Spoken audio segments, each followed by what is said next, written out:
Hello everyone, आपका स्वागत है हमारे चैनल पपाया कोडर्स पे। तो ये हमारे असाइन टू डू प्रोजेक्ट के सीरीज का 5th वीडियो है। इस वीडियो में हम देखेंगे कि हमने जो बोस के लिए नेविगेशन ग्राफ बनाया था एंड उसमें हमने 3 फ्रेगमेंट्स रखे थे। तो एक बार मैं वो नेविगेशन ग्राफ ओपन करता हूँ और यहाँ हमारे पास 3 फ्रेगमेंट्स हैं, एम्प्लॉयज़ फ्रेगमेंट, वर्क फ्रेगमेंट और असाइन वर्क फ्रेगमेंट। तो आज की वीडियो में हम इन्हीं पे काम करेंगे। तो अगर मैं one by one in fragments के बारे में बात करूं तो ये एम्प्लॉय वाले फ्रेगमेंट में हम अपने सारे एम्प्लॉयज़ को शो कराएंगे। तो बॉस जैसे ही लॉगिन करता है तो उसको सारे एम्प्लॉयज़ शो हो जाने चाहिए। एंड यहाँ पे हम जो भी आइटम व्यू होगा उस पर क्लिक लिस्नर लगाएंगे। तो उस पर जैसे ही बॉस क्लिक करता है तो उसके बाद हम ये एम्प्लॉय वर्क वाला फ्रेगमेंट खोलेंगे, जहाँ पे हम उस एम्प्लॉय के करस्पॉन्डिंग जो भी वर्क उसको असाइन हो गए होंगे वो यहाँ पे बॉस को शो होगा।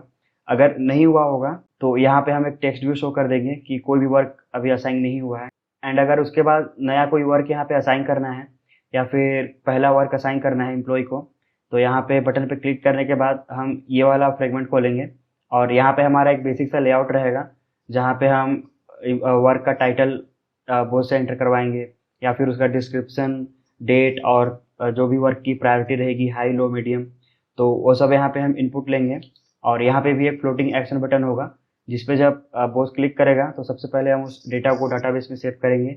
हम फायरबेस यूज कर रहे हैं तो फायरबेस में सेव करेंगे और जो भी डेटा रहेगा, जो भी बॉस डेटा असाइन करेगा एम्प्लॉय को, उस वर्क को हमको यहाँ पे शो कराना पड़ेगा क्योंकि इसी एम्प्लॉय को अभी बॉस ने जस्ट वर्क असाइन किया है। तो चलिए स्टार्ट करते हैं एम्प्लॉयज फ्रेगमेंट वाले से। तो चलता हूँ इसके XML फाइल पे और यहाँ पे फ्रेगमेंट एम्प्लॉयज एंड यहाँ पे हम जो हमारा टूल बार है इसके नीचे हम एक रिसाइकलर व्यू बना लेते हैं एंड यहाँ पे इसको मैं 0 DP रखता हूँ। अब इसको हम कंस्ट्रेंट कर देते हैं। सो ये हमारा टूल बार के नीचे रहेगा, बाकी स्टार्टिंग एंडिंग पेरेंट कर देंगे हम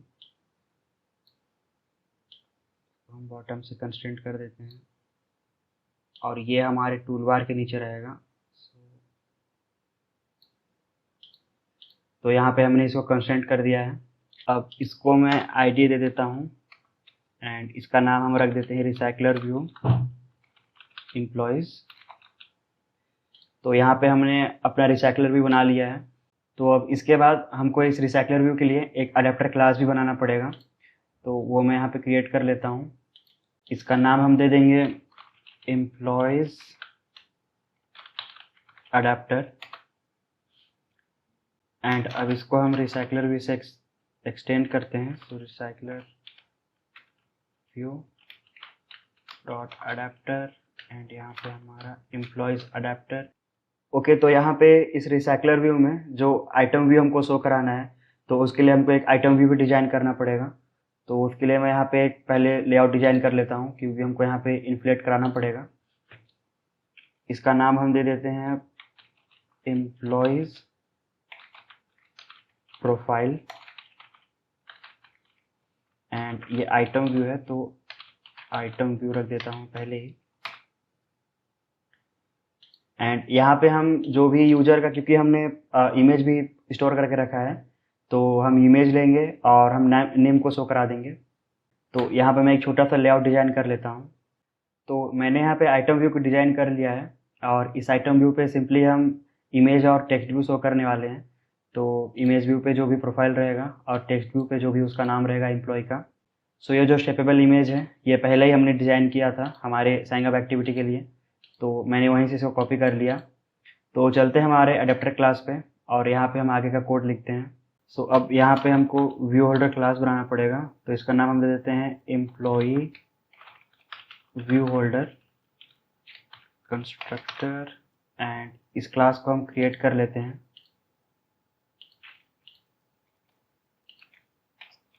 एंड अब यहाँ पे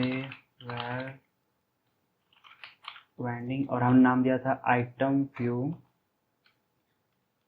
एम्प्लॉय प्रोफाइल बाइंडिंग। इसको एक्सटेंड करेंगे हम व्यू होल्डर से एंड यहाँ पे हम इसकी रूट को कर देंगे पास। अब हम अडेप्टर के लिए हमारे पास 3 ओवररिडन फंक्शन होते हैं, तो इसको मैं यहाँ पे इम्प्लीमेंट कर लेता हूँ। अब यहाँ पे जैसे ही कोई नया डेटा हमारे रिसाइकलर व्यू पे आता है तो उस टाइम पे हम पहले नोटिफाई सेट डाटा चेंज का यूज़ करते थे, बट वो अभी डेप्रिकेट हो गया है, तो हम लोग यहाँ पे डिफ्यूटिल का यूज करेंगे। सो वेल यहाँ पे मैं एक ऑब्जेक्ट बना लेता हूँ डिफ्यूटिल का, object DiffUtil dot item callback. And अब यहाँ पे हमको अपना डेटा क्लास प्रोवाइड करना पड़ेगा, क्योंकि हमारे जो एम्प्लॉयज़ हैं मतलब यूजर्स के अंदर पे हैं, तो जब भी हम डेटा को फेच कर रहे होंगे उस टाइम को हमको चेक लगाना पड़ेगा कि जो भी यूजर्स हैं और जो कि एम्प्लॉई है हमको बस उसको शो कराना है। तो ये तो हमारा यूजर्स ही रहेगा। एंड यहाँ पे हम एक लेमडा पास करेंगे। यहाँ पे 2 मेथड हमको मिल जाएगा ओवर रिटर्न, इसको इम्प्लीमेंट कर लेते हैं। सो अगर आपको डिफ्यूटिल के बारे में ज़्यादा जानना है तो हमारे चैनल पे इस पर एक वीडियो है, तो आप वो देख सकते हैं। बट शॉर्ट में आपको बताता हूँ कि एक्चुअली डिफ्यूटिल काम कैसे करता है। तो जैसे ही हमने यहाँ पे लिस्ट प्रोवाइड करा है, ठीक है, तो ये जो हमारे पास 2 एट्रीब्यूट्स हैं, ओल्ड आइटम और न्यू आइटम का, ये हमारे लिस्ट को डिनोट कर रहे हैं। तो लेट सपोज कि हमने रिसाइकलर व्यू में कोई नया डेटा ऐड ऑन किया है, ठीक है, एंड अगर प्रैक्टिकली हम बात करें तो हमारे ऐप में कोई नया एम्प्लॉय साइन इन करता है तो वो हमारे बॉस को शो होगा, ठीक है। और मान लीजिए कि पहले हमारे पास 4 एम्प्लॉय थे, तो पहले वो 4 शो हो रहे थे लेकिन अभी 5 शो होंगे, ठीक है। तो वो 4 वाला पहले वाला लिस्ट है, मतलब वो हमारा ओल्ड आइटम है, और ये जो 5 अभी आए हैं हमारे रिसाइकलर व्यू में, ये हमारा न्यू आइटम है। तो डिफ्यूटिल क्या करता है, इन दोनों लिस्ट को कंपेयर करेगा और देखेगा कि कौन कौन से आइटम थे, मतलब कौन कौन से एम्प्लॉयज़ थे जो पहले ही हमारे ओल्ड आइटम में थे, ठीक है। तो ये वाला मतलब चेक है हमारे न्यू आइटम पे चलेगा, मतलब न्यू आइटम वाले लिस्ट पे। तो यहाँ पे वो चेक करेगा कि कौन कौन से एम्प्लॉय हैं वो नए आए हैं। सो जो 5वां वाला है एम्प्लॉय वो नया है, तो बस उसी को रिड्रॉ करेगा, बाकी 4 को एज इट इज़ मतलब ओल्ड वाले जो लिस्ट था हमारा उससे वो गेट कर लेगा। बट जब हम नोटिफाई सेट डाटा चेंज का यूज़ करते थे, जैसे ही हमारे पास नया लिस्ट आता था तो उस टाइम पे वो सारे ही आइटम्स को वहाँ पे रिड्रॉ करता था, ठीक है। तो परफॉर्मेंस वाइज यार ये डिफ्यूटिल ज़्यादा अच्छा है, इसलिए डेप्रिकेट भी हो गया है। बट यहाँ पे जो कंपैरिजन वाली चीज़ है ना, वो इन दोनों फंक्शंस के हेल्प से होती है। बट यहाँ पे हमको एक चीज़ ऐड करनी पड़ेगी, वो जो कंपैरिजन है वो बेसिकली आईडी के बिहाफ पे होता है, कि जो भी आइटम्स है ना उनकी आईडी को मैच करता है। जैसे आर आइटम्स द सेम, ठीक है, तो इसमें आईडी को चेक करेगा, ओल्ड वाली लिस्ट में जो आइटम्स थे उनकी आईडी क्या थी, ठीक है। एंड इस वाले फंक्शन में हम ये चेक करते हैं कि वो जो आइटम है उसके अंदर क्या कंटेंट है, ठीक है। मतलब हमारे केस की बात करें तो इमेज और हमारा टेक्स्ट व्यू। तो उसके लिए हमको यहाँ पे एक छोटा सा चेंज करना पड़ेगा हमारी यूजर्स वाले डाटा क्लास पे। तो यहाँ पे हम एक आईडी करके बना लेते हैं वेरिएबल, एंड ये हमारा स्ट्रिंग टाइप होगा। एंड यहाँ पे हमको एक UID करके हमको एक क्लास मिलता है जहाँ पे हम रैंडमली आईडी जनरेट कर सकते हैं, random.uid टू स्ट्रिंग, एंड यहाँ पे हम कॉमा लगा देते हैं। तो जब भी कोई नया यूज़र यहाँ पे क्रिएट हो रहा है तो यहाँ पे एक रैंडम आईडी जनरेट हो जाएगी और स्टोर हो जाएगा। सो यही सेम चीज़ हमारा डिफ्यूटिल यूज करेगा हमारे लिस्ट को कंपेयर करने के लिए। तो आई होप आपको शॉर्ट में समझ में आया होगा।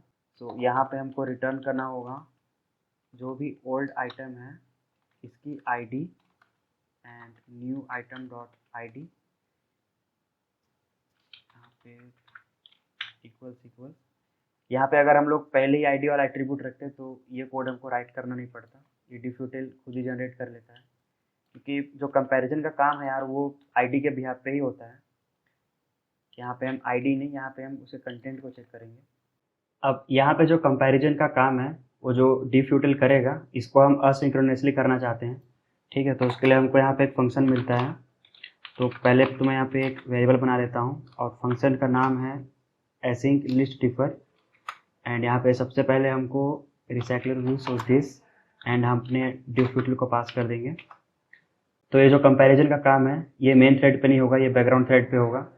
अब आगे चलते हैं और यहाँ पे हमारे व्यू होल्डर को पास करते हैं, मतलब सॉरी रिटर्न करते हैं एम्प्लॉय व्यू होल्डर, एंड यहाँ पे item view employ layout inflater parent dot context parent sorry false. And यहाँ पे हमको लिस्ट का काउंट पास करना होगा जो भी उसकी साइज होगी। सो रिटर्न हमको यहाँ पे डिफर पे मिल जाएगा करेंट लिस्ट एंड मतलब एक कंपैरिजन होने के बाद का लिस्ट रहेगा, करेंट लिस्ट। यहाँ पे साइज को रिटर्न करेंगे और यहाँ पे चलते हैं, जो भी डेटा, जो भी लिस्ट हमको मिल रही है उसको हम अपने आइटम व्यू पे सेट करते हैं। तो यहाँ पे मैं एक वेरिएबल बना लेता हूँ emp data and differ dot current list. यहाँ पे हमको अपना करेंट लिस्ट मिलेगा। यहाँ पे पोजीशन से हम अपना जो भी डेटा रहेगा वो गेट कर लेंगे। एंड यहाँ पे मैं फोल्डर डॉट अप्लाई, यहाँ पे हम बाइंडिंग भी कर लेते हैं। अब यहाँ पे हमारे पास इमेज भी है, तो इमेज जो हमको फायरबेस से मिल रहा होगा, प्रोफाइल मिल रहा होगा एम्प्लॉय का, तो उसको सेट करने के लिए यहाँ हम ग्लाइड का यूज करेंगे। तो आई गेस मैंने डिपेंडेंसी पहले ऐड कर दिया था, ठीक है। तो ये आप डिपेंडेंसी नेट पे ढूंढ सकते हो, मतलब आप ग्लाइड सर्च करोगे तो आपको मिल जाएगा, या यहाँ से भी आप राइट कर सकते हो। तो अब चलते हैं और हमारे इमेज को सेट करते हैं। सो ग्लाइड डॉट विथ, हमको यहाँ पे सबसे पहले व्यू पास करना होता है। तो व्यू हमारा होगा फोल्डर डॉट आइटम व्यू, मतलब जो भी हमारा आइटम व्यू है, ठीक है। और इसके बाद हमको लोड करना पड़ेगा। सो लोड हम करने वाले हैं जो डेटा हमें मिल रही है उसके यूजर इमेज को, एंड इनटू मतलब कहाँ पे, सो इमेज व्यू, ओके। तो यहाँ पे हमारा जो इमेज है वो यहाँ पे सेट हो रहा है। अब आगे चलते हैं और इसके बाद जो हमारा एम्प्लॉय नेम है, ठीक है, उसको हम सेट कराते हैं। So TV employ name dot text, again हमको ये MP data dot user name. So यहाँ हमने एम्प्लॉय के इमेज और नेम दोनों को यहाँ पे अपने आइटम व्यू पे सेट कर दिए हैं। तो चलते हैं हमारे फ्रेगमेंट पे, एम्प्लॉय फ्रेगमेंट, और यहाँ पे सबसे पहले हम अडेप्टर को हम इनिशलाइज करेंगे। सो यहाँ पे थोड़ा कोड को हम चेंज करते हैं। यहाँ पे binding dot apply, and apply के अंदर में हम ये टीवी डॉट मतलब टीवी एम्प्लॉयर वाला काम करेंगे। सो इसको मैं कट पेस्ट करता हूँ। सो अब आगे चलते हैं और हमारे अडेप्टर को यहाँ पे इनिशलाइज कर लेते हैं। तो यहाँ पे मैं एक वेरिएबल बना लेता हूँ, private late var employ adapter, and इसे मैं अभी क्लोज कर देता हूँ। यहाँ पे एक फंक्शन बना लेते हैं, prepare recycler view for employ adapter, इसे मैं क्रिएट कर लेता हूँ। एंड यहाँ पे हमने जो अभी वेरिएबल बनाया इसको हम एम्प्लॉय अडेप्टर से कर देंगे इनिशियलाइज। एंड इसके बाद हमारे इसके रूट पे जो रिसाइकलर व्यू है इसको हम अप्लाई करते हैं। एंड यहाँ पे हमको अपना रिसाइकलर व्यू मिल रहा है। तो सबसे पहले इसका हम मैनेजर, लेआउट मैनेजर सेट करते हैं। यहाँ पे हम लीनियर यूज करेंगे। अब यहाँ पे कंटेक्स्ट पास करते हैं। So required context and linear layout manager vertical orientation set हो गया। एंड इसको हम रख देते हैं फॉल्स। यहाँ पे अडेप्टर हमारा हो जाएगा एम्प्लॉय अडेप्टर। तो यहाँ पे हमारा अडेप्टर इनिशलाइज हो गया है। अब जैसे ही हमारा रिसाइकलर व्यू प्रिपेयर होता है हम एक फंक्शन कॉल करेंगे, शो ऑल एम्प्लॉयज। इसको मैं क्रिएट कर लेता हूँ।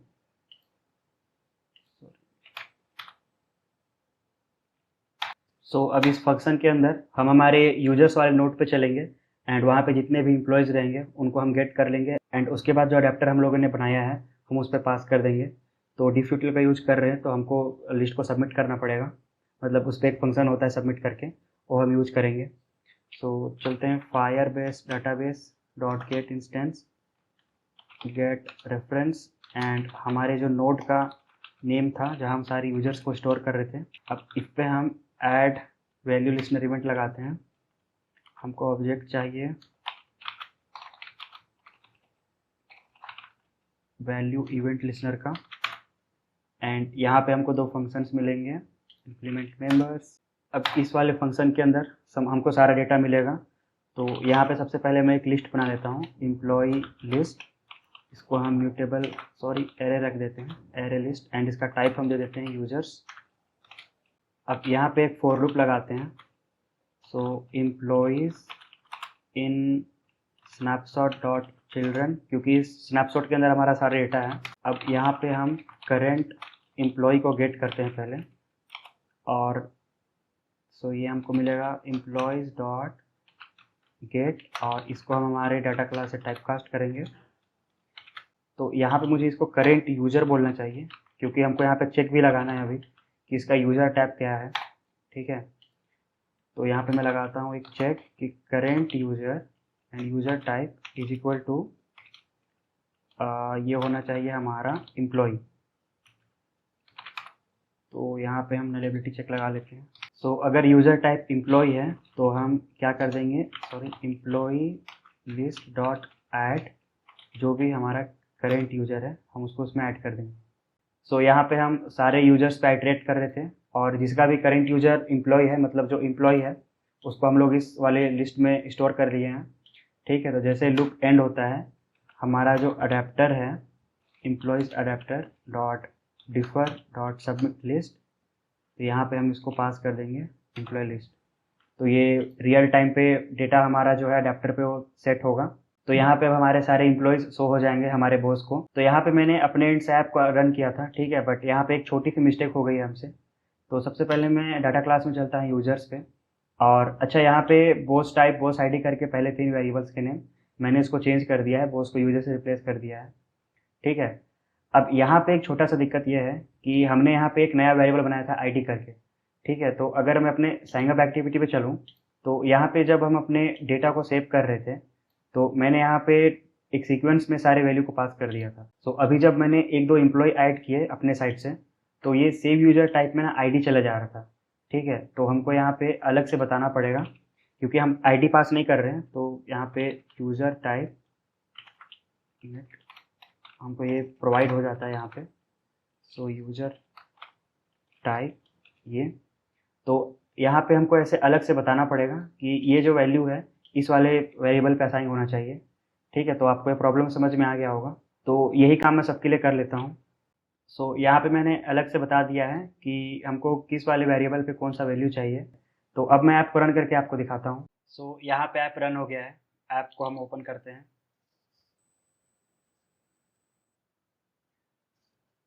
तो मैंने यहाँ पे एम्प्लॉय चूज़ करके मैंने 2 ईमेल आईडी से लॉगिन कर लिया था। सो अगर आपने थोड़ा सा गौर किया होगा कि जैसे ही हमारे एम्प्लॉयज़ का फ्रेगमेंट आ रहा है, तो कुछ फ्रैक्शन ऑफ सेकेंड्स हमको लग रहे हैं इस डेटा को फेच करने के लिए। तो तब तक हम डायलॉग शो कर देंगे। तो मैं चलता हूँ हमारे एम्प्लॉयज़ फ्रेगमेंट पे, एंड जैसे ये फंक्शन कॉल हो रहा है, हमारे पास यूटिल्स पे शो डायलॉग है, इसको हम करते हैं शो यहाँ पे रिक्वायर्ड कॉन्टेक्स्ट। एंड जैसे ही हम डेटा फेच कर लेते हैं, तो हम इसको यहाँ पे हाइड कर देंगे, हाइड डायलॉग। एंड यहाँ पे यार ये फ़ोन कैंसिल को भी हम हैंडल कर लेते हैं, यूटिल्स डॉट अप्लाई। तो सबसे पहले तो हमारा हाइड डायलॉग होना चाहिए, एंड उसके बाद शो टोस्ट होना चाहिए। इसमें हम कॉन्टेक्स्ट पास कर देंगे, रिक्वायर्ड कॉन्टेक्स्ट। तो अब मैं दोबारा ऐप को रन करके देखता हूँ। तो यहाँ पे ऐप दूसरी बार रन हो चुका है, और हम देख सकते हैं कि थोड़े से टाइम के लिए हमारा डायलॉग शो हो रहा है। तो अब हम आगे चलते हैं, और जैसे ही इस पर क्लिक होता है, या फिर सिराज या फिर स्काई पे, ठीक है, मतलब हमारे आइटम व्यू पे क्लिक होता है, तो हम बॉस को वर्क्स फ्रेगमेंट वाला जो हमारा फ्रेगमेंट था उस पर नेविगेट कराएंगे। एंड वहाँ पे हमारे पास एक ऑप्शन रहेगा फ्लोटिंग एक्शन बटन। ठीक है, तो उस पर अगर बॉस क्लिक करता है तो पर्टिकुलर एम्प्लॉय को बॉस कोई भी वर्क असाइन कर सकते हैं। सो चलिए आगे बढ़ते हैं, और इस आइटम व्यू पे हम क्लिक लिस्नर लगाते हैं। तो इसके लिए चलते हैं हम हमारे अडेप्टर वाले क्लास पे। तो यहाँ पे हम एम्प्लॉय के इमेज और नेम को सेट कर रहे थे। सो यहीं पे हम आइटम व्यू पे क्लिक लिस्नर लगाते हैं। So holder dot item view set on click listener. अब यहाँ से हमको अपने एम्प्लॉय वाले फ्रेगमेंट से जो वर्क्स का फ्रेगमेंट है उस पर हमको नेविगेट करना है। So navigation dot find nav controller, यहाँ पे हमको व्यू पास करना होता है, and dot navigate R dot ID, and यहाँ पे हमको एक्शन मिल जाएगा। तो हमको जाना है एम्प्लॉय फ्रेगमेंट से वर्क फ्रेगमेंट में। सो अब हम नेविगेट कर पाएंगे। तो ऐप को मैं रन करके देखता हूँ। तो यहाँ पे ऐप रन हो गया है। ऐप को ओपन करते हैं, एंड अब हम किसी पे क्लिक करते हैं, सो सिराज। सो यहाँ हम देख सकते हैं कि हम एम्प्लॉय वर्क वाले फ्रेगमेंट पे नेविगेट कर चुके हैं। सो इस पर क्लिक करते हैं। तो ये नेविगेशन हम लोग पहले टेस्टिंग के पर्पज़ के लिए लगाए थे, तो अभी मैंने उसको रिमूव नहीं किया था, तो हम नेविगेट कर पा रहे हैं। बैक करते हैं। सो अब इसके बाद हमको एम्प्लॉय वर्क में भी एक रिसाइकलर भी बनाना पड़ेगा एंड वर्क के लिए हमको यहाँ पे एक आइटम व्यू डिजाइन करना पड़ेगा। बट उससे पहले हम क्या करेंगे कि ये असाइन वर्क वाला जो फ्रेगमेंट है इसके लेआउट के डिजाइन करेंगे और इसमें वर्क का टाइटल, उसका डिस्क्रिप्शन, लास्ट डेट और हम देखेंगे कि क्या क्या चीज़ ऐड कर सकते हैं। तो उसका पहले यहाँ पे लेआउट डिजाइन करेंगे एंड यहाँ पे एक फ्लोटिंग एक्शन बटन रखेंगे हम। तो जैसे उस पर क्लिक करता है बॉस तो उस वर्क को हम अपने फायरबेस में सेव करेंगे। सो ये काफ़ी इंटरेस्टिंग होगा कि जब हम डेटा को सेव कर रहे हैं, मतलब जब हमारे वर्क को सेव कर रहे हैं तो उसका नोड का नाम क्या दे रहे हैं हम लोग। ठीक है, तो चैट फंक्शनैलिटी में जैसा होता है वैसा ही कुछ यहाँ पे रहने वाला है। मतलब जब हम डेटा को सेव कर रहे होंगे, हमारे वर्क को सेव कर रहे होंगे, तो जैसे ही बॉस यहाँ पे जो यहाँ पे डन बटन होगा उसे क्लिक करता है तो हम नेविगेट करा देंगे हम एम्प्लॉय वर्क वाले फ्रेगमेंट पे एंड यहाँ पे वो वर्क शो हो जाएगा। बट आज की वीडियो के लिए इतना ही रखते हैं। So thank you so much for watching this video. मिलता हूँ आपसे नेक्स्ट वीडियो में, तब तक के लिए आप पपाया कोडर्स चैनल को सब्सक्राइब कर लीजिए। Thank you, happy coding.